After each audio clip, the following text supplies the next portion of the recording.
Testing, testing. One, two, three, three, three, three. And now a haiku. His parents were gods. He took the hero's journey. Enter Hercules. My name is Zoe. That's spelled Z to the O or Z to the O for those of you outside of the US. Thank you for downloading and streaming. This is the 134th episode of Backlit Cinema, the podcast. We watch movies of yesteryear that we loved from the latter half of the 1900s. If you like what you're about to hear, then please tell your family, tell your friends, tell that little weird-looking dude with the horns on his head and his goat's butt about Backlit Cinema, the podcast. And now, we're talking about gods today. And given as such, I have for you today a goddess of culture.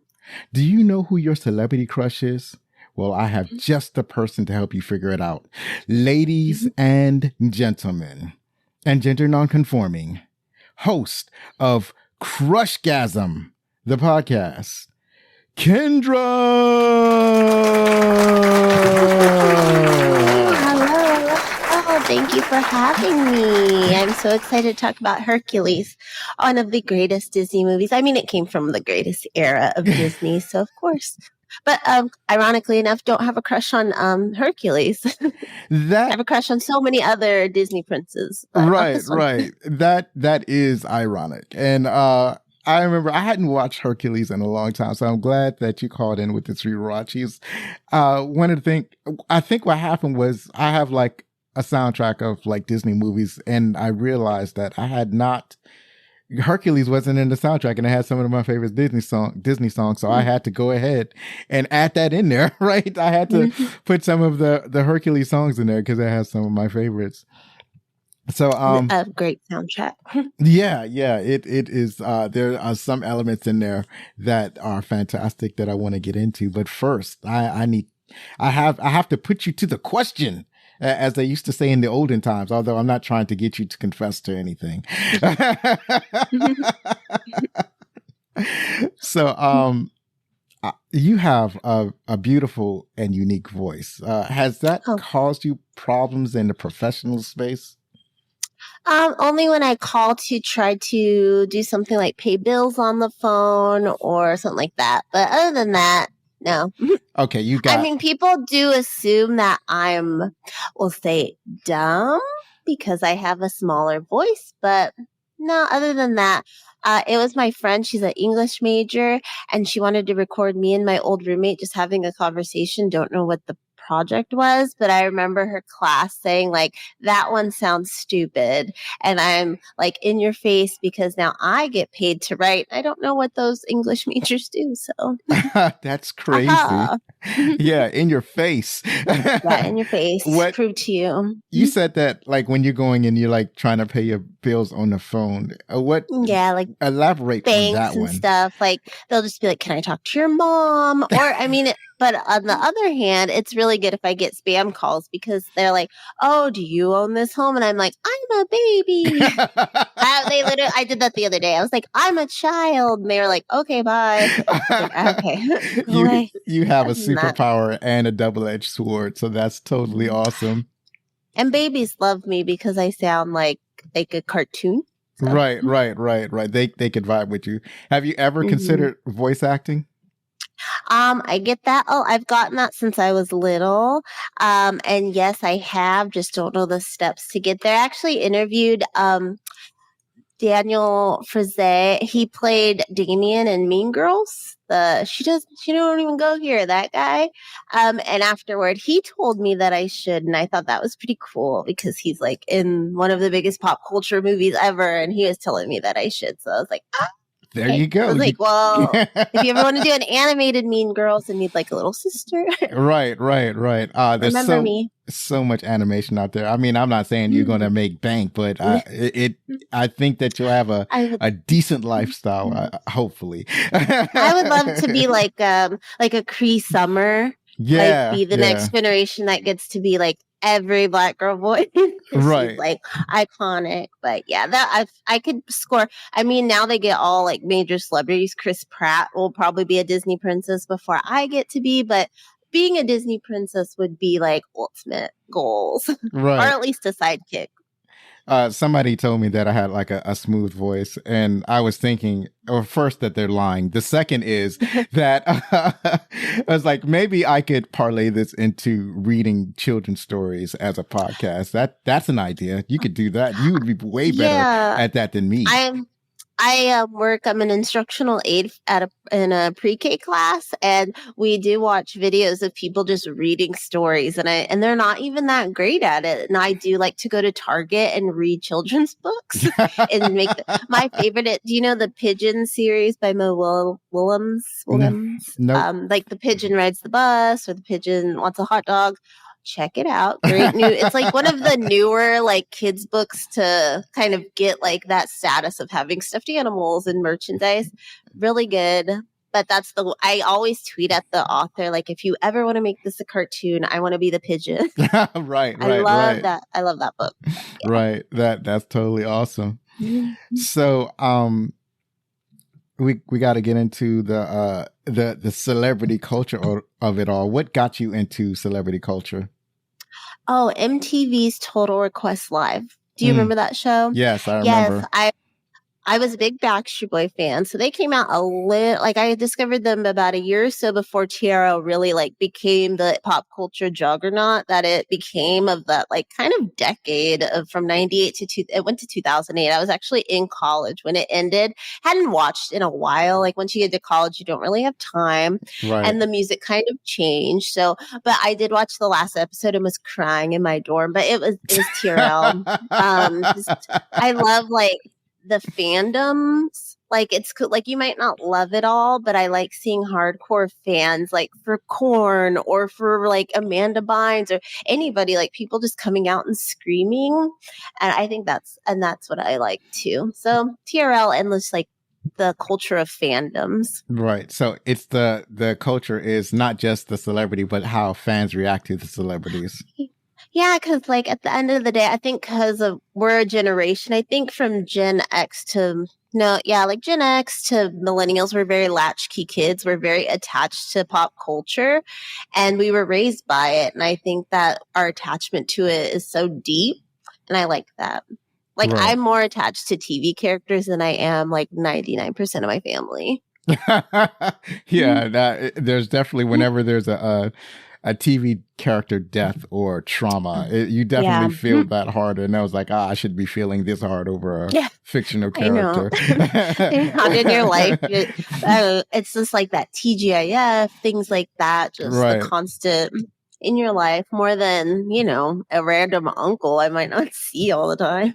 On the last episode, I was just talking to, we were talking about the Transformers, the movie. And that was, that was traumatic for a lot of kids. You never forget those like Littlefoot's mom, Homeward Bound Shadow, like those things. Oh, My Girl. Right. We stay away from them bees. So, who are some of your favorite entertainers? Musically, like Backstreet Boys will always be my heart. There's still people that I grew up with, like middle school. Don't talk to them daily or anything, but they'll message me from time to time because they'll see like Backstreet Boys in a commercial or something and be like, hey, I saw Backstreet Boys and thought of you. So I'm the Backstreet Boy girl of like my hometown. And I love Mariah Carey. Like TV, I love The Office. I love Frasier. Actors. I don't really follow like I had a Channing Tatum phase for a while. Like I would watch anything and everything he was in, but then he did like a movie about a dog and I was like, I love dogs, but that like, so things like that. I love Jesse Eisenberg. Those like my number one. Right. Right now. So, you mentioned TV shows. I know you like television. So what TV shows are you into right now? Ooh, right now, writer's strike kind of messed this up, but Abbott Elementary, absolutely love. It's so funny. The Boys, which I'm really excited, comes back in June, and also The Bear comes back in June. So those ones.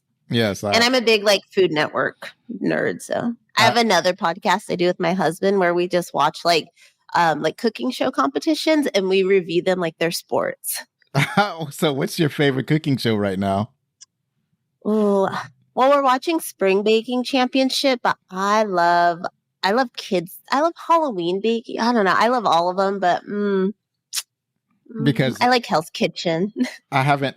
All right, so I have two comments on that. The first one is that I know that a lot of people love the great, what is it called, the Great British British Bake Off. Bake Is, Off. if I'm am I saying that right? So I know a lot of Mhm. people like that, and I don't watch a lot of cooking shows or competition shows. But one time over the holidays, I watched several episodes of Hell's Kitchen, and I can see why people love that show. Mhm. And then I saw Oh, a parody of Hell's Kitchen on Key and Peele, and that was totally awesome. oh, I'm also a big fan of RuPaul's Drag Race, which I watch like every season. And I do have like during COVID, I got the like app they have for all of them because they're international too. And I Right. have been like slowly trying to watch all the international seasons as well.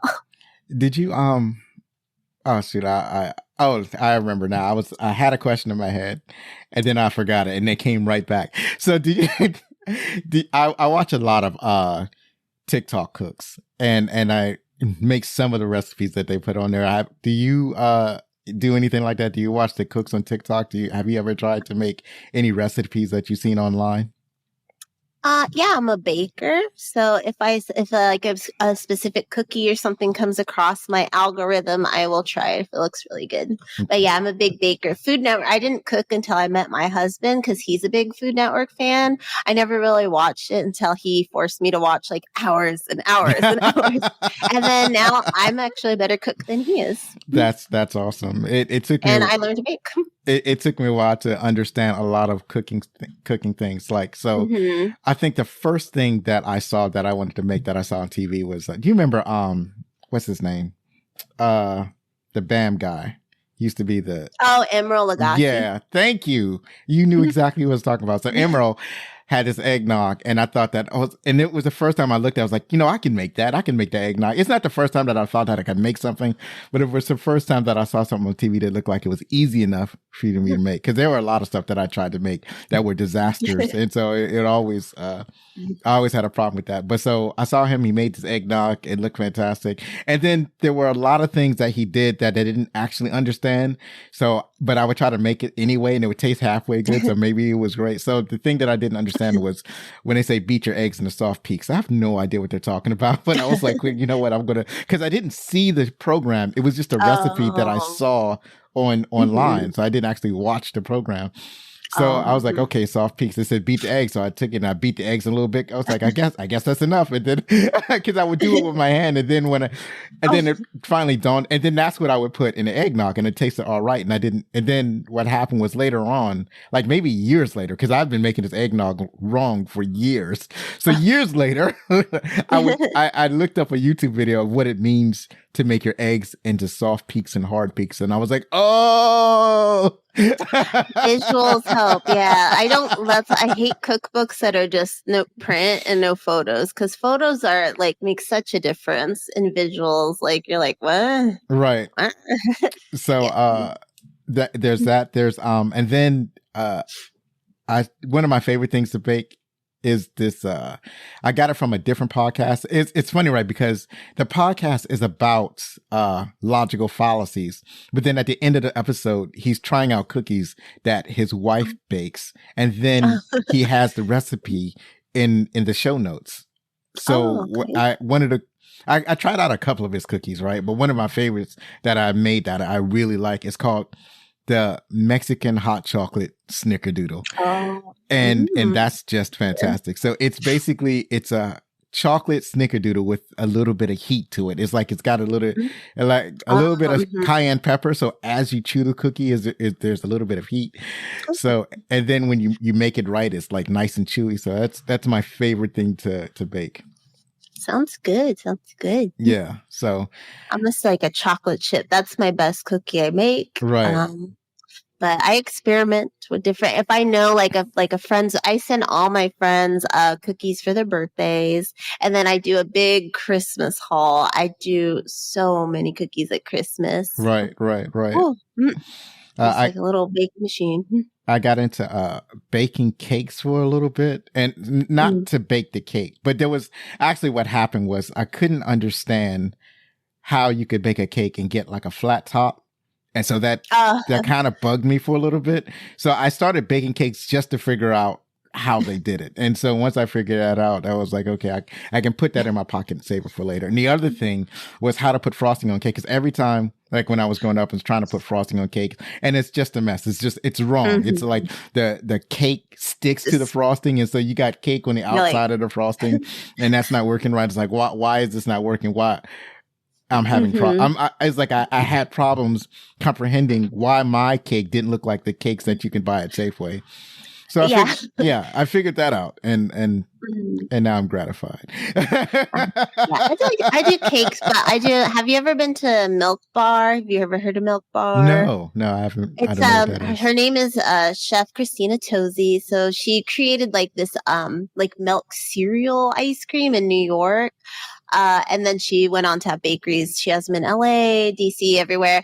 And she makes these layered cakes, and she doesn't really frost the outside because she says the outside, like you should be able to see what's in your cake. So she Hmm. does layers, and they're beautiful cakes. And I took her class as my birthday present during in 2020, and it was really cool. And now I make her like infamous birthday cake, and it's really, really good. But you learn to make a cake, a cookie, and a pie in her Ah, baking class.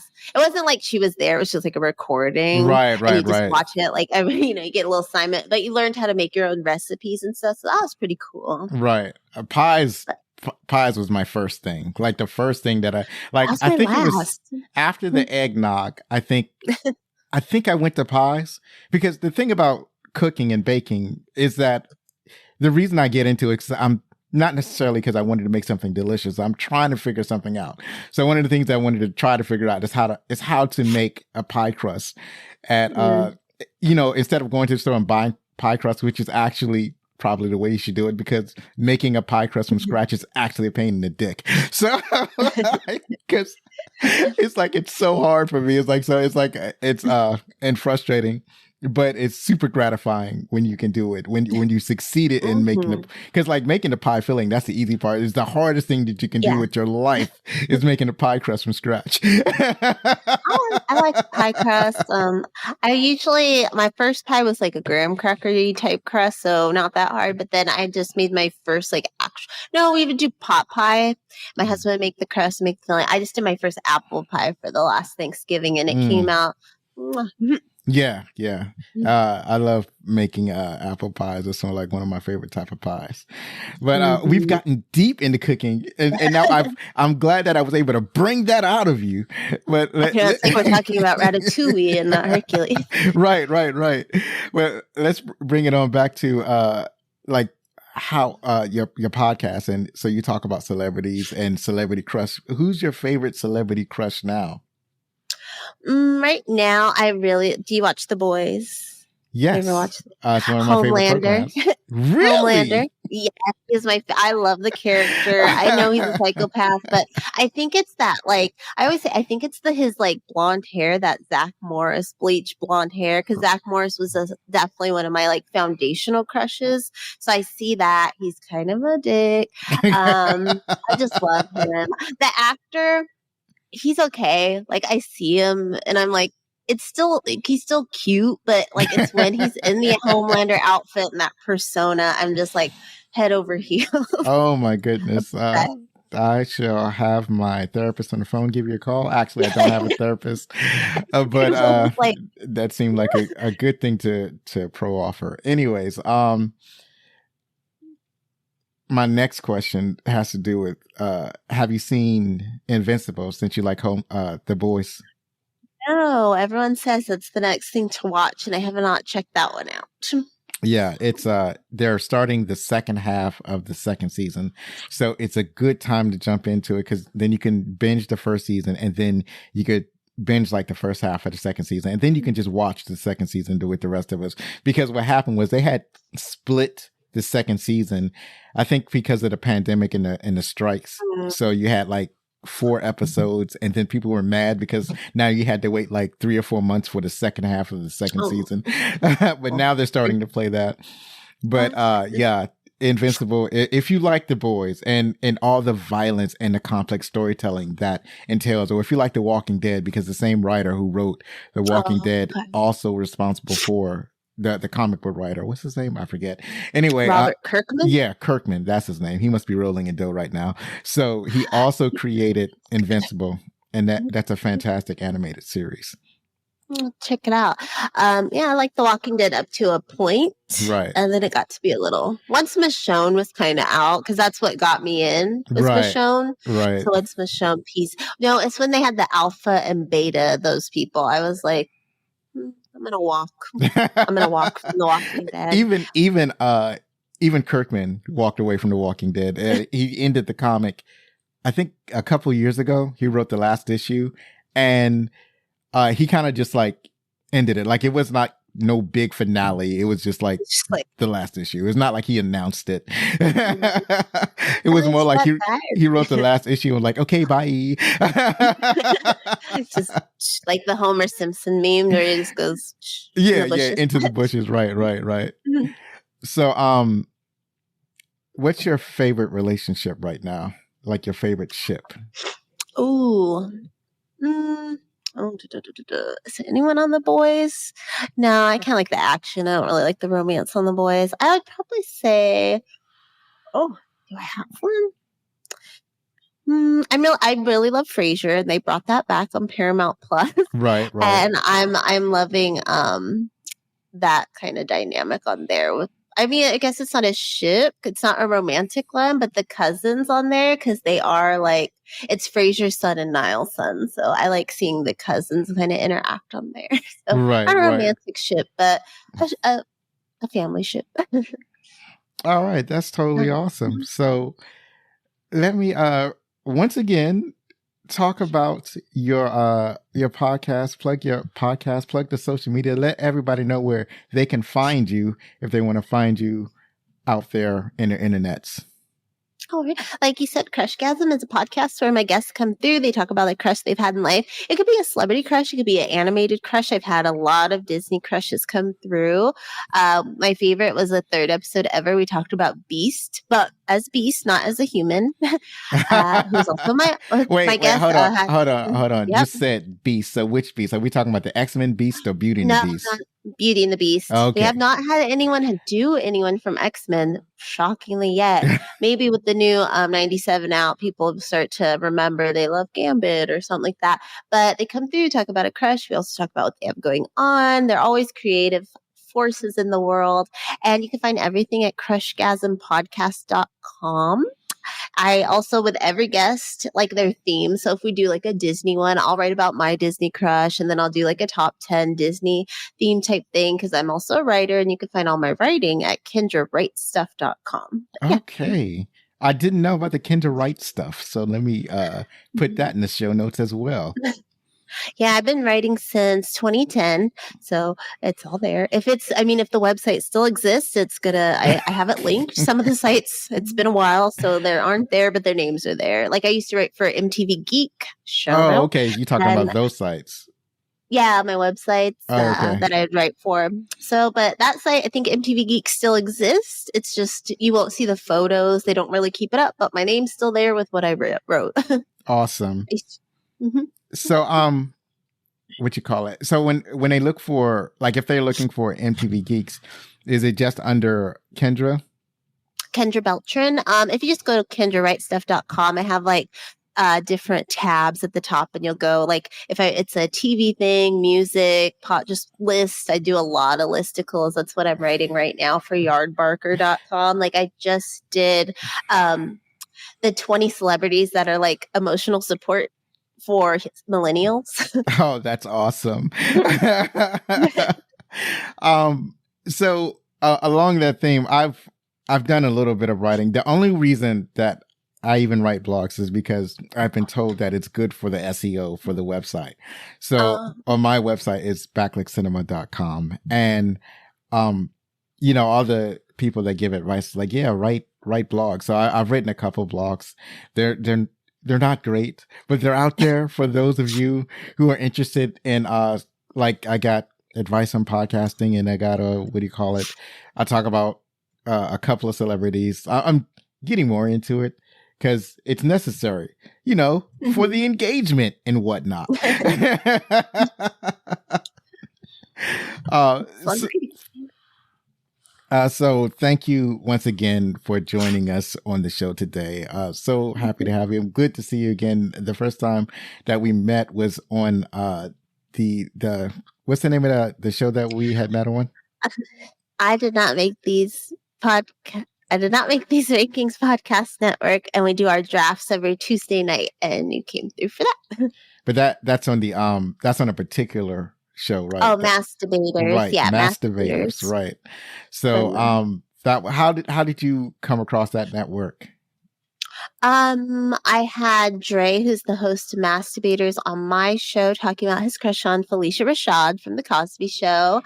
And then a month or so later, he was like, "Can I talk to you?" And I thought, "Oh God, and I always think that's a bad thing if someone you're like, "What?" But then he had Casey from An Evening at the Movies, Amanda from The Sip List, and Harvey from Men Are the Prize and Love Is Black. And he was like, we're starting this. Do you want to join? Because I really like your podcast and what you do. It's unique. And I was like, sure. And now we have a couple other shows on the thing, Toontastic Journeys and Season to Season and Crime Rewind. Yeah, they've been added since. But yeah, it's a little group, and we do our drafts every Tuesday. So it's fun times. That is totally awesome. And I enjoyed being on the draft. And it was funny because I was a little bit unprepared, but I figured that I figured out how to make it up. It's more like you are not prepared for the show that you're about to participate in. Spoiler, since I got this job and it's my first like not working outside the home job in a long time, I usually do mine Tuesday right before the drafts now. Yeah. And I've won a couple of the last ones. So I'm like, maybe not preparing is the best way to go. Right. Absolutely. Free ball it. All right, now we're going to transition into our opening credits. So, Kendra, you had already mentioned the name of the movie. Tell the people about the movie that we watched just recently. We watched Hercules, which is Hades, the god of the underworld, feels he got a raw deal when he was granted dominion over the dead after he and his brother Zeus defeated the Titans. And Hades believes that he deserved more. So he plots and schemes to overthrow Zeus and take the throne of Olympus for himself. The only thing that stands in his way is Hercules, the newborn son of Zeus and Hera. Yes, according to Disney. let's make that clear because we'll get into that later. So this movie was released June 27th, 1987. It was produced by Walt Disney Pictures, Walt Disney Animation Studios, and Walt Disney Feature Animation Paris. I did not realize it was going to be that complicated. I thought it was just going to say Walt Disney Pictures, but no, Walt Disney's too big for that. It grossed over $99 million in the US and Canada and over $252 million worldwide on a reported budget of $85 billion. So here's the thing. It actually needed that international market in order to make a budget, because if it was just released in the US, it would have flopped, which is surprising. Even for like a subpar Disney movie. And I think that I think Hercules is at the very least above average. So I'm surprised that it didn't do as well in the United States. Now, if we adjust that for inflation, like if it came out today, then it would have grossed over $191 million domestically and $487 million worldwide, which is, that's a profit. That's how you do a profit. And then the budget would have been $164 million. So it would have been an expensive movie to produce, but at the very least, it made its money back, a decent amount of profit, I should say. I gotta admit, I didn't see it in theaters. I saw we rented it. I don't remember where I saw it. I'm 90% sure that I saw it in theaters. I remember the day I saw it because my brother had thrown a Folgers coffee can at my head and I was bleeding like crazy. And I was on the couch and my mom I remember she put on Hercules because she had gone to go get it. And that's when the incident happened. And she's like, just apologize to your sister. And I was sitting there bloody. And I just remember that's all he had to do. He almost blinded me. And then I just watched Hercules like holding my eye. Right. Because the U.S. healthcare system is trash. Especially, in the 90s, no, we weren't going. Right. Put a Band-Aid on and was like, you'll be fine. Right. That's exactly right. So, start us off with who was starring in the movie. This was new to me. I actually never knew who voiced Hercules. It's Tate Donovan. He was Hercules. He was also an Argo, Shooter, Manchester by the Sea, and also Marissa Cooper's dad on the OC for any of you OC stands. Oh, okay. That's awesome. Up next is Susan Egan. She played Megara, also known as Meg. She's been in Spirited Away, Man of the Century, and the Steven Universe TV show. She's mostly a voice actor, and legit, because she has a lot of credits for voice acting. And also James Woods was Hades. He's been in John Carpenter's Vampires, which I believe we did in episode 47, and The Virgin Suicides and White House Down. Yes. James Wood is a great actor. I really enjoy seeing him, and he's just fantastic. Up next is Danny DeVito. He played Philoctetes, or Phil. He's also been in Batman Return that we covered in episode 63, and Matilda and Migration. It just came out recently. So funny. It's like a simple, cute movie. Then Matt Frewer was Panic, and he was in Watchmen and Dawn of the Dead. And I didn't put this down because it's a TV show and this is a movie podcast. And I always try to just put the movies that the people that have appeared in. But I have to mention that he was Max Headroom. Have to put that out there. He was one of my favorite fictional characters that came out. He had a talk show. He had an hour-long TV series based on Max Headroom, and they were all the Coke commercials. So I have to put that out there. Up next is Bobcat Goldthwait. I messed up his name. Goldthwait. We'll go with your pronunciation. He played Payne. He's also been in Blow and Scrooge that we covered in 127. And he's one of my favorite comedians. And Rip Torn was Zeus. I actually thought Zeus was John Goodman. So Rip Torn, which I was watching last night. My husband's like, that's Rip Torn. And I was like, you knew immediately? But he's from Men in Black and The Insider as well. Right. Also, strangely enough, I should say, Keith David played Apollo the Sun God. And I say that it's strange because, one, he's a higher profile actor. He should have had more lines. I don't know if he said anything in this movie. Maybe he said hello or we're free or something like that. I suspect that his role was more expanded than it cut down or something. It's like you don't hire Keith David to say one line. That's disrespectful. Mm-hmm. But he's also been in The Princess and the Frog, which I believe is that's like what you call it. It's like they're making it up to him with the role in The Princess and the Frog. He's also famous for being in The Thing. Mm-hmm. And then Samantha Eggar was Hera. She's been in The Collector and The Brood. And then I didn't realize this. Charlton Heston, he was the narrator. You probably remember him from Ben-Hur and The Ten Commandments. Mm-hmm. Yeah, that's a big get right there, right? Yeah, and then absolutely. Paul Schaefer was Hermes. Mm-hmm. Yeah, basically playing himself. Like he was more than any of the other characters. Maybe like Phil was kind of based on what Danny DeVito looked like, but Paul Schaefer looked exactly like, Hermes looked exactly like Paul Schaefer, like with the glasses and everything. It was kind of ridiculous. Even how diminutive Hermes was in the movie, right? He's kind of like, looking at Paul Schaefer, like, yeah, he's kind of short. So, lastly, I have the Muses. I wanted to get them in here because just they were like the soul and spirit of this movie.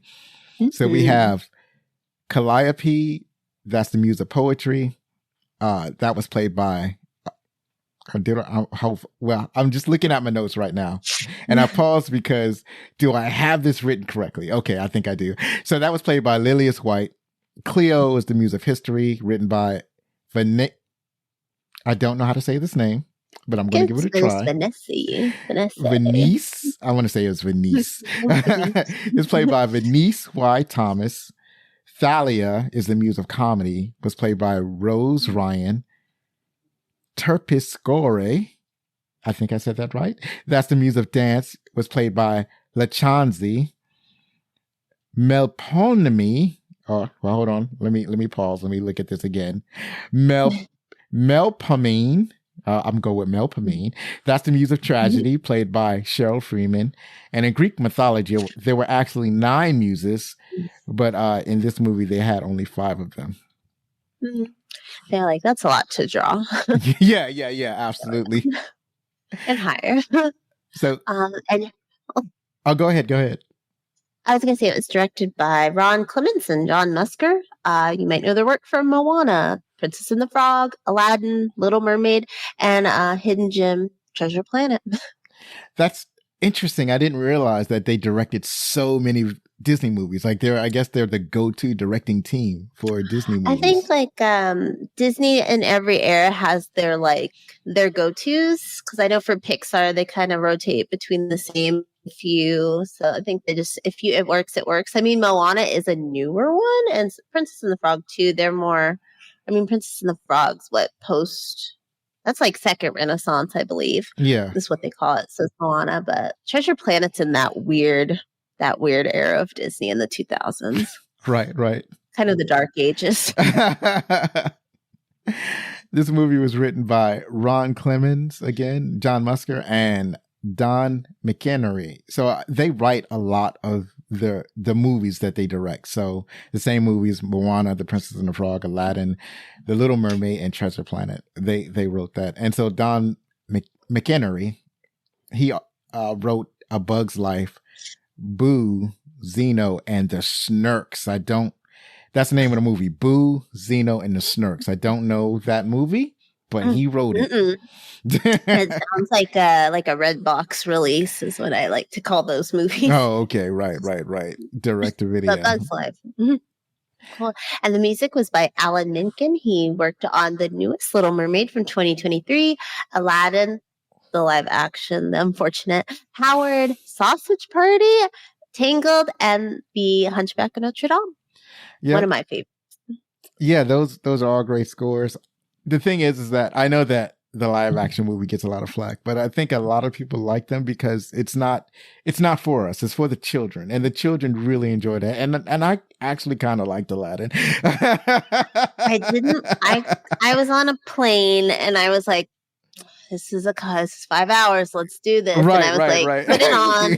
And then I was like, if this plane goes down, this is not what I want to be watching. So I think I watched either some Diane Keaton movie or Little Giants. I don't remember what flight it was, but I did like the Little Mermaid live action. I thought they did fantastic with that one. Right. I hadn't watched it yet. I need to watch that one. It's really good. They made, what I liked is Prince Eric was more than just a pretty face. They gave him actual character and depth, a little more depth. Right. So. I heard about that. Yeah. But it's at the same time, it's been ages since I watched The Little Mermaid. So I need to get back on track, but it's so much entertainment out there. It's so difficult to watch everything. Like I'm just now getting into The Good Place, and it's so hard not to watch that show. You're so lucky to get to experience it for the first time. That show's when you get to the end, have tissue. Right. So will do.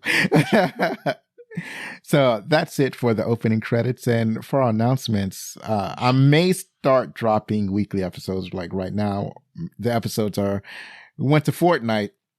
But I think that I want to go ahead and start ramping up weekly episodes again. So be advised of that. And then hold on.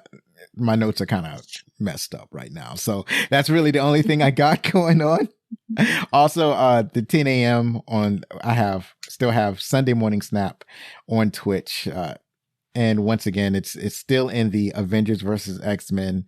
What do they call it? Season, I guess they're called. But the funny thing is that I'm kind of stuck at level 70, so I don't know. Watch on Sunday and see if I can get past level 70. How about that?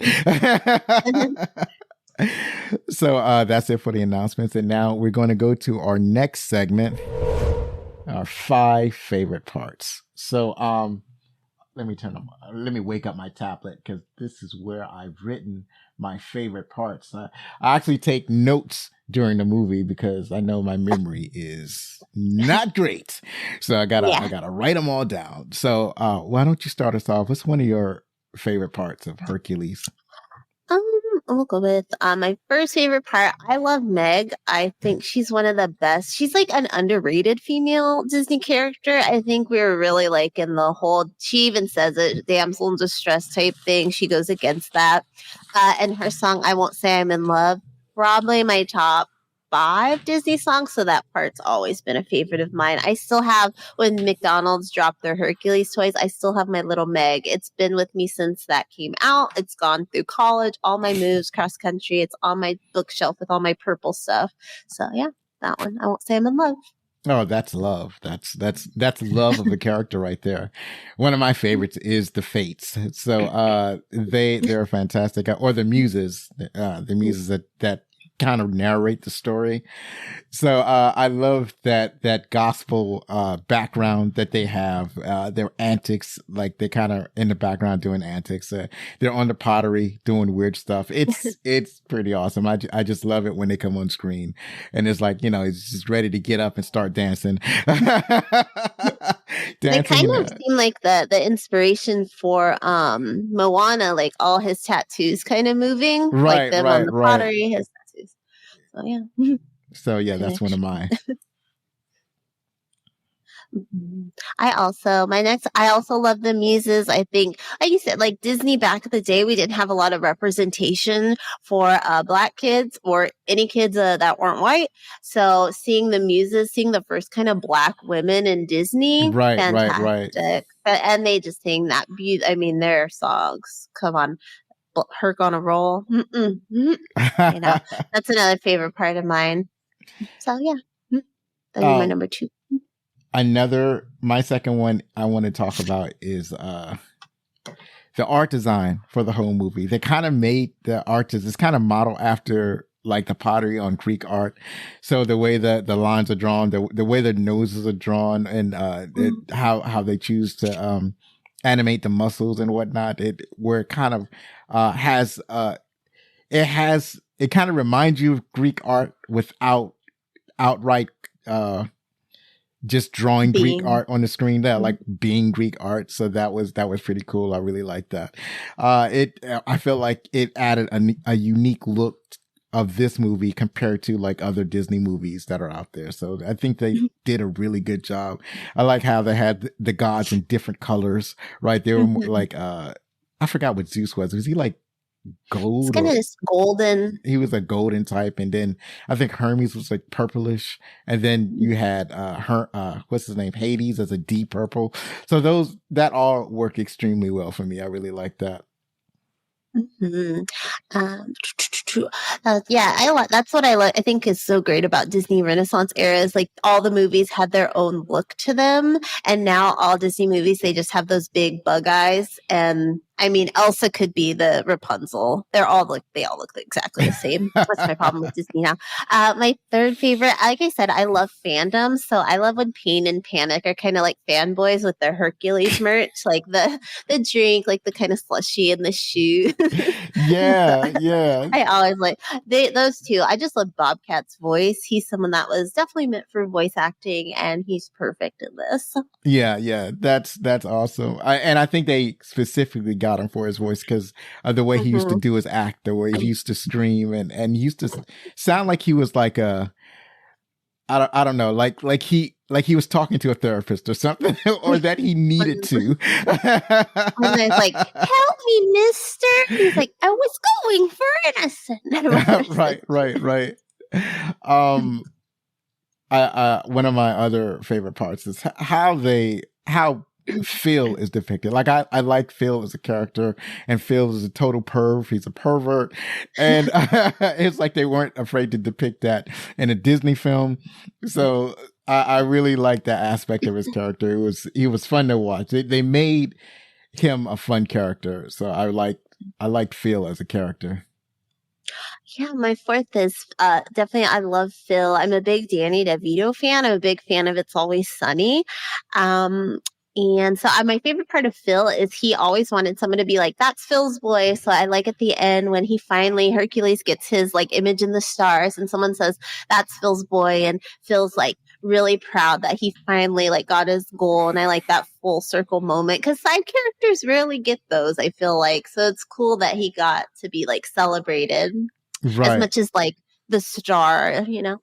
Yeah. Also, it kind of illustrated that he had his own goals, right? It's not like he was just there to help the hero. He was helping the hero for himself. It's not that he was trying to help Hercules just for pure altruism. He was helping Hercules because he wanted something that people can look at and point to him. Like that's Phil's boy. And I really like that. Yeah.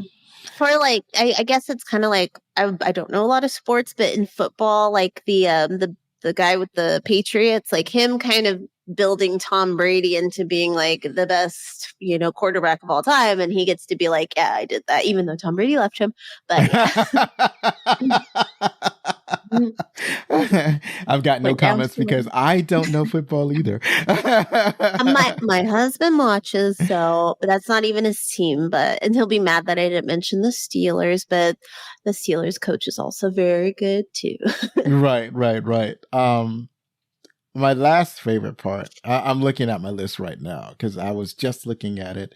I do like the overall story, but I don't want to mention that as my favorite part. Instead, I want to go back to something that you said earlier, was the merchandise that they had. Because the funny thing about it is that that's actually accurate to Greek culture. Like they had merchandise for athletes in the exact same way that we have merchandise now. Like a lot of the pottery and stuff where they have the heroes in the pottery, some of those heroes, they're actual people who competed in the Olympics or they did something great or whatever. And that was their merchandise. People would go and they would buy that because their image was on it.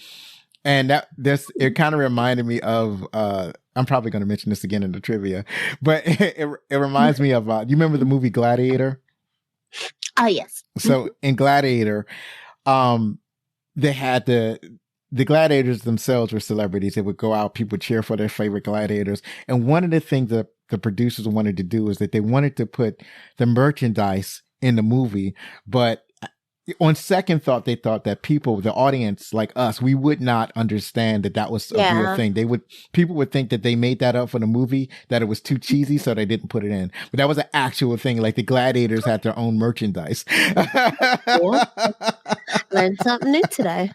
Right. So yeah, I thought that was a fascinating thing about Greek culture. So yeah, I think after this show, I'm going to go to the mall and get me some Air Hercs. I'm sure, like, you know, Disney adults, I'm sure cosplayers made them. I think I used to write for a cosplay site, and I think I did like a whole Hercules thing. I have to look at, but the Pain and Panics, the Hades, they're all so great. Oh God. yeah. I didn't even mention James Wood in this movie. He was absolutely fantastic. And then the way he's animated, whenever he gets angry or whatever, he turns red when he was upset, and it's like he's trying to stay calm, but then he loses his cool. All of that was fantastic with Hades.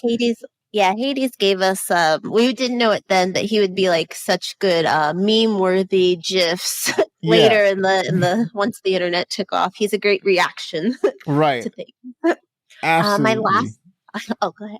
No, go ahead. I'm sorry. I was going to say, my last favorite part is that Hercules takes care of his adopted parents. He gets in the house and he goes back to Earth. He I like that part. He's really like a true, like, you know, a good guy. He didn't be like, I'm going to go back to screw these people that raised me. He took care of like the people that raised him. And I appreciate that. Right. That was fantastic.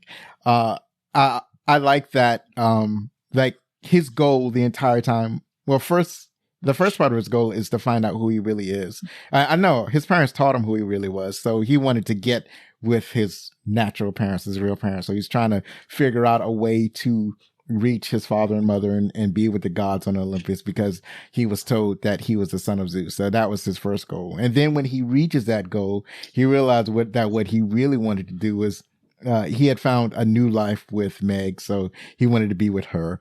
So he gave up his godhood in order to be with her. So that was all Disney-esque. That was a sweet bit of Disney. I think that the storytelling in this movie, like I said before, is pretty good. I really enjoyed that. So Also, the simple movie. It's very fast paced. They don't waste a lot of time. I like that we get Hades needs to kill this baby. The baby doesn't. He gets power. I like that it's quick. I don't like drawn out, especially a kid's movie. We don't need a lot of backstory. Right. And it makes sense. Unlike my least favorite movie of Disney, Frozen. I hate that movie. That is so much irony. I hadn't watched Frozen, but I know kids love it. One time I went to Disney on Ice. And so in a Disney on Ice, they do a lot of movies. They cover a lot of movies. So the last movie they covered was Frozen. And when they break out into that song that they sing on Frozen, Let It you Go. had the whole arena just erupt, just little kids just singing Let It Go. I was like, oh my God, I didn't realize it was that big of a deal. It's so huge. And I get it. The song's great. You got Idina Menzel. She's freaking from Wicked. Of course, it's good, but it's the plot for me. Right, it's so bad. Right. It's so bad. And I know it's a kid's movie.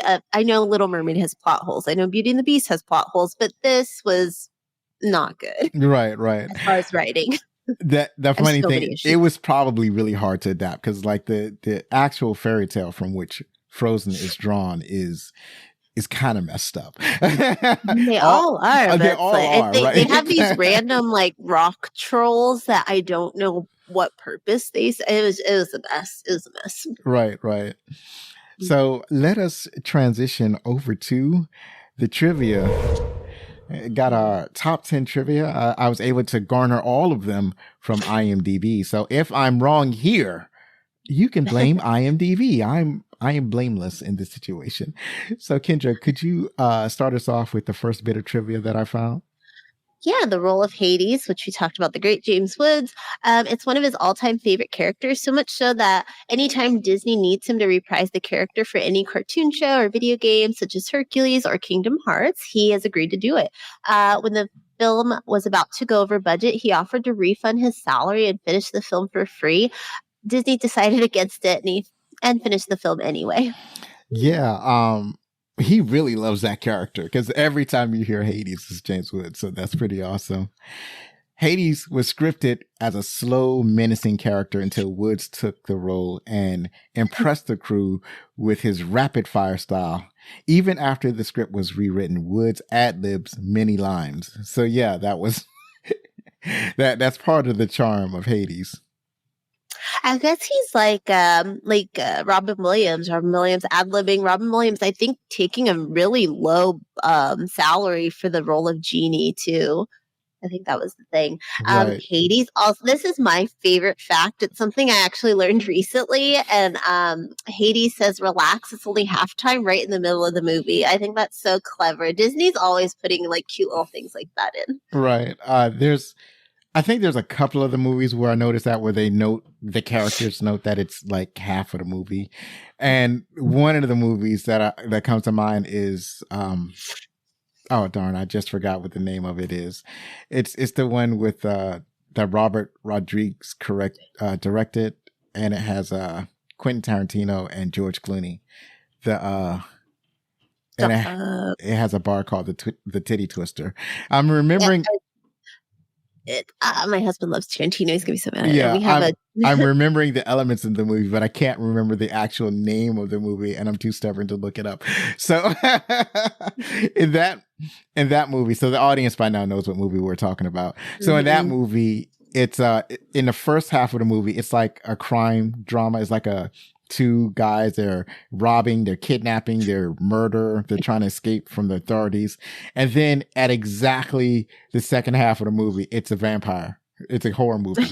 It's a vampire horror flick, and that happens exactly at the halfway point. So that's the other movie that I remember that this happens. From Dusk Till Dawn. I got it in the end.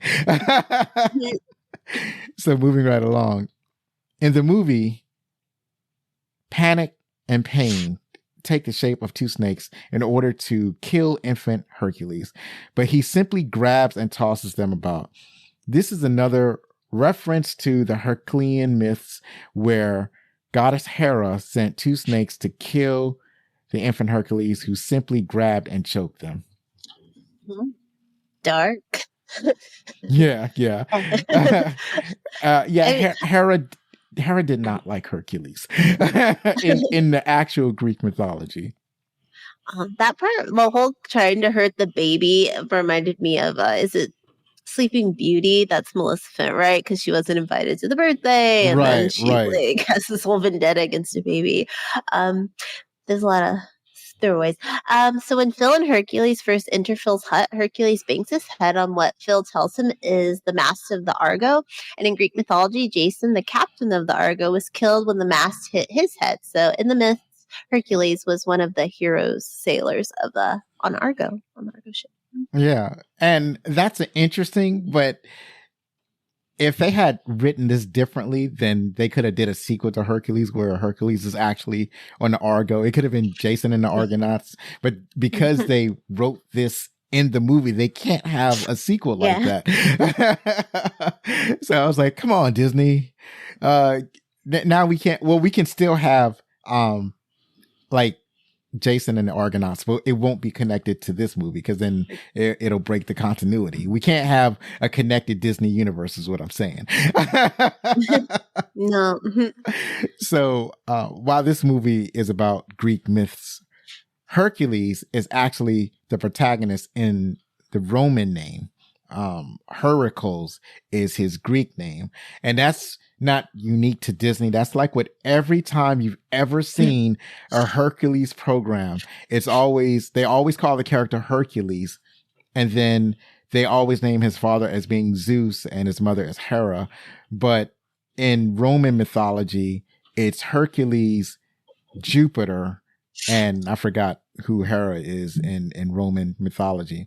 And in Greek mythology, it's Heracles and Hera and Zeus. And the reason that this is important is because the reason that he's called Heracles is because Zeus stepped out on Hera and had a child with a human. And in order to calm Hera down, it's like, yeah, I know that this is a side kid. I know that this is not your child. So he named the child Heracles after Hera to try to placate her, but it doesn't work because she spends Hercules' entire life trying to kill him. She's vindictive. Yeah. So on his way to Thebes, Hercules meets Meg after he saves her from the river guardian Nessos. While this is not the story of how Hercules came to know Meg in the Greek legend, it is almost exactly how he came to know, and then it's my bad. It was how he came to know his second wife. He had another wife. That's the sequel. Hercules had a bunch of wives. For some reason, see, this is why I should proofread before I go to air. But yeah, that's exactly how he came to know his second wife, and and this is like, he has a series of wives because that's how you roll when you're a Greek demigod. So during the song Zero to Hero, the muses talk about Hercules doing things like endorsing products and making personal appearances for money. So this is what I was talking about earlier.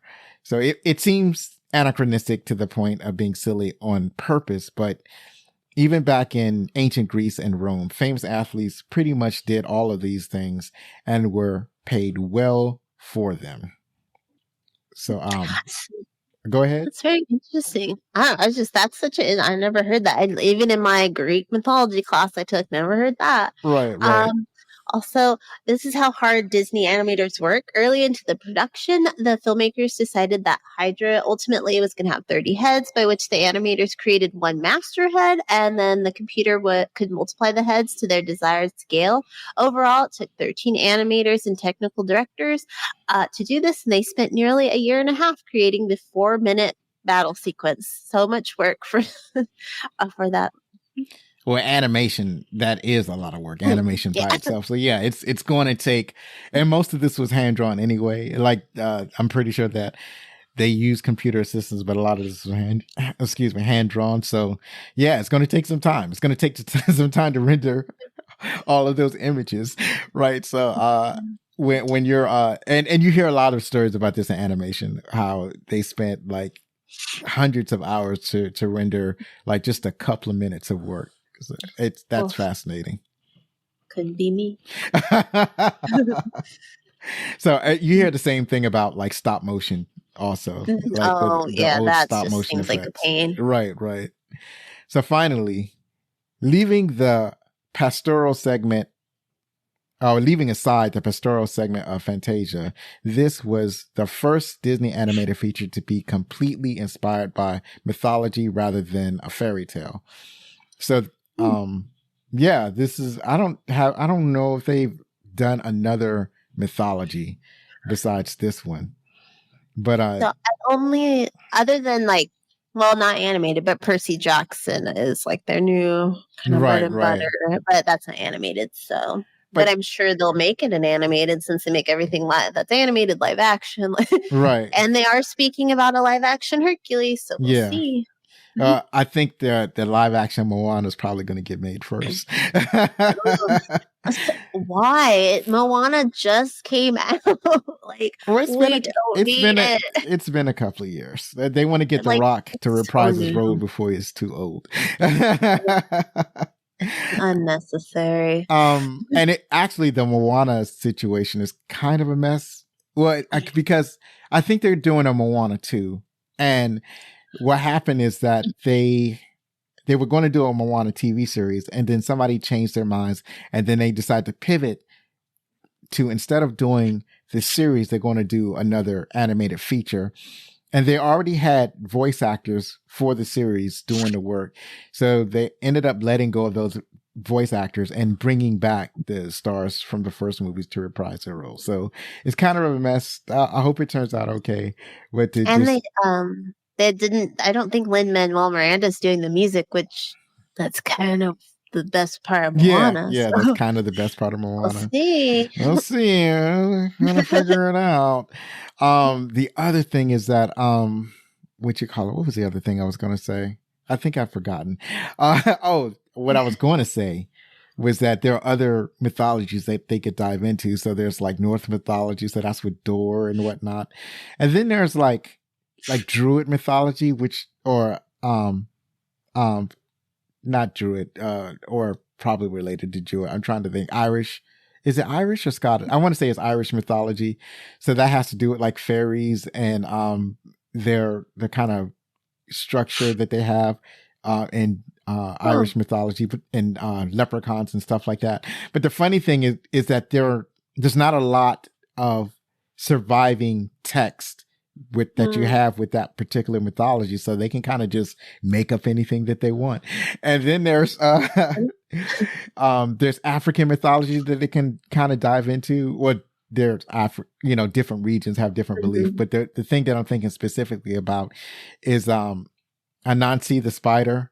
So whatever mythology that's, I remember growing up, there was a book about Anansi, and that's why I'm familiar with Anansi the spider. So they could do like mythology around that character. So, and it was also featured in American Gods. So it's so much to explore when they have, as far as mythology goes, that they can make into animated movies. I mean, Disney, there's a lot out there, a lot of new things. So we don't have to go back to things we've already seen. Yeah, absolutely. Create something new, I think. Give the kids a new character. Right. Even though the new Little Mermaid was really good. And I hope you watch it soon. I surely will. So that's it for the trivia. Let's transition over to see what the critics thought. All right, so the critics have it at 82%. The audience score is at 76% on Rotten Tomatoes. IMDb Reviews has it at 7.3 out of 10. So, yeah, it's fairly good. Carolyn Buckland from CNN.com wrote, "Kids will love Hercules. It's fast-paced, it's funny, and it has a very positive message. Adults will enjoy it as well as thanks to its animated artistry and sly wit." Yeah, I agree with that. Desan Thompson, however, from the Washington Post wrote, "An insipid, lifeless animated feature." I think Desan, he's gone too hard. I don't think it's that. I don't think it's lifeless. I think that's way too harsh to say about this movie. I don't think any movie from that era is lifeless. Okay, Destin, you. I'd like to read their other reviews. Like, what did he probably liked Frozen? Dustin Putman from thebluefile.com said, isn't one of the Mouse House's absolute best. Oh, jeez, but it is an astutely written entertainment with a keen aesthetic sense and a fun ensemble of characters. For Disney collectors, picking Hercules up is a no-brainer. Highly recommended. And then Carson Tamar from Buttered Popcorn said the film struggles to find a strong voice and identity as it drags itself through a rehashed story with weak characters that lack the iconic performances needed to elevate them. Wow. Yeah. I don't necessarily disagree with Carson's critique, but at the same time, it was enough for me to enjoy it. Like, it was just enough. So I didn't have too much of a problem with it. And what Dustin Putman said, it was, I definitely agree. Hercules is kind of a no-brainer. There's just no way that I can't see people watching this film and not enjoying it. It's like, it was pretty well done. For me, these reviews sound like for me, the worst of that era, it was the end of it. It was Tarzan. I think Tarzan had the greatest soundtrack with Phil Collins. Of course, it's gonna be fire. But the movie for me, I hated his nose. It was like I hate like how Tarzan looks is like the worst Disney character. It's worse than Quasimodo, and Quasimodo is supposed to look bad. Like I hate Tarzan. So I would say these reviews sound like Tarzan, but okay. Not Hercules. Absolutely right. Yeah. So that is it for the show. Hercules is, as of this recording, available on streaming on Disney Plus, if you have that. I might have an episode next week. If I do, it will be on The Wizard of Oz. If not, then in a fortnight, we'll be back with another exciting movie from yesteryear. You can follow us on Twitter, TikTok, Blue Sky, Facebook, Instagram, Threads, and YouTube at Backlook Cinema. Don't forget that you can contact us with any questions, comments, or suggestions at fanmail@backlookcinema.com. Please leave a 5-star review on Apple or Spotify. That would be totally awesome. Kendra, do you have any additional plugs? Just remember, you can go to crushgasmpodcast.com. I am dropping episodes every other Wednesday right now until the school year is over, because pre-K kids take a lot out of you every day. And KendraWrightStuff.com. And you can also check out, if you like Food Channel stuff and treat them like sports, Food Show Fanatics. And it's anywhere that you are probably listening to this, we're there too. Awesome. That's it. Thank you. That is totally awesome. Thank you once again for joining us. Having you was fantastic. You were great. You're great. I just can't praise you enough. I'm glad I had you on the show. So one last time, if you like the show, then please help us grow by spreading the word about Backlook Cinema, the podcast. Believe me, it matters. I know that you've enjoyed our guest, Kendra. So please go listen to Crushgasm, part of the I Didn't Make These Rankings podcast network. I've been Zoe Richardson. Be safe, share a movie from yesteryear with your family, hug your loved ones, and if you're going to be anything, be outstanding.